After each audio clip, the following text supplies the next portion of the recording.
بسم اللہ الرحمن الرحیم۔ السلام علیکم ورحمۃ اللہ وبرکاتہ۔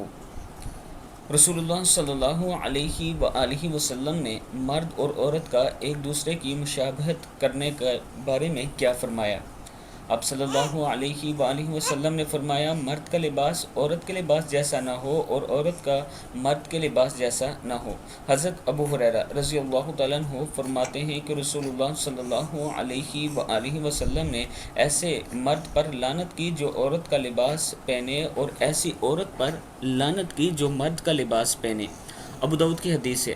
اور حضرت ابن عباس رضی اللہ تعالیٰ عنہ فرماتے ہیں کہ رسول اکرم صلی اللہ علیہ وآلہ وسلم نے لعنت کی ان مردوں پر جو عورتوں کی شکل و صورت بنائیں، اور لعنت کی ان عورتوں پر جو شکل و صورت میں مردانہ پن اختیار کریں، اور ارشاد فرمایا کہ ان کو اپنے گھروں سے نکال دو۔ بخاری کی حدیث ہے۔